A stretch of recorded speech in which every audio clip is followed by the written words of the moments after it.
All right, today's video is going to be about C Band Satellite 101 West SES1. There's a good group of American TV networks on there available to be received in the clear. If you've never seen a satellite dish like this before, this is a C Band satellite dish. It's a lot different from these dishes over here. These are KU band satellite dishes, much smaller. They receive signals with much smaller wavelengths. C-band dishes like this, however, have signals that transmit on much larger wavelengths, and actually this is still one of the preferred methods of delivery by broadcasters because of their reliability. The signals that these dishes capture are very tough and impervious to rain and bad weather. Another advantage is you do not need an internet connection to receive TV and radio with this dish. A lot of people have this misnomer about these satellite dishes that they're just some old, useless relic from the 80s or 90s. But the reality is that you can still receive lots of TV and radio channels on these satellite dishes if you have a free-to-air satellite receiver like this one. This is the Amico Mini HD 265. If you're curious about a size comparison, these KU band satellite dishes here have a diameter of anywhere from 33 to 39 inches. The diameter of this one is 10 feet. This is the part of the satellite dish where all the magic happens. These are LNBs, or low noise blocks.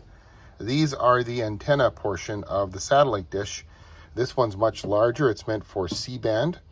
And this hides inside that plastic cap that sits out in front of the dish reflector. And the KU band one, you can see, also mounts out on that arm in front of the dish reflector. And each of these works in a specific frequency range. KU band 11 to 12,000 megahertz, C band much lower and much longer wavelengths, as I said before, about 4,000 megahertz. The LNB is responsible for receiving the satellite signal and then conditioning it to travel through the coax cable, where it's then decoded by your receiver into TV and radio channels. As I've mentioned already, this is the receiver that I use. This is the Amico Mini HD 265. This is a free-to-air satellite TV receiver. I like it because it has lots of nice features, and the tuner also seems to be very sensitive, so picks up everything you would expect to on a given satellite.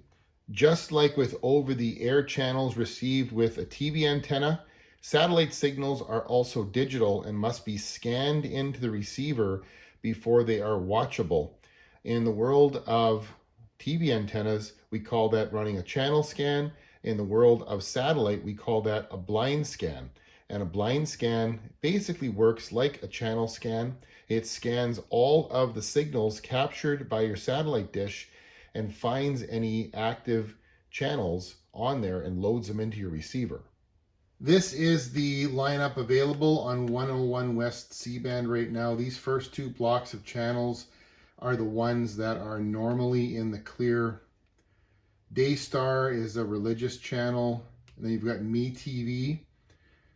This is the East feed. ET stands for Eastern Time, I guess. It's in high definition. Then you've got Heroes and Icons, Start TV, Story Television, Movies, Catchy Comedy, and Dabble, and also MeTV Toons. They launched back in July. Very popular over-the-air channel. Most people can probably pick the majority of these stations up anyways with an over-the-air TV antenna. If you can't find these in your area with a TV antenna, then they are in the clear here on C Band 101 West. And then we have the Pacific time zone channels. Again, the same lineup, MeTV. And then just go back to the top here. Heroes and Icons, Start TV, Dabble, MeTV Toons, Pacific time. You also have MeTV Mountain Time there. And then you have a group of jewelry television channels. Again, people pick all that up with a TV antenna. Now over here, these are some channels that are temporarily in the clear. HGTV, Food Network, Magnolia, Cooking, Travel. These are not normally available to watch in the clear.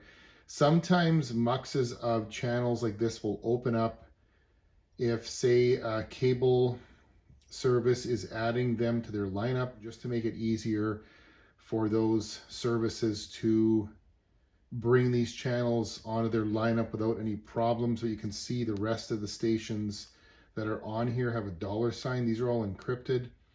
These are on here to be distributed to paid services.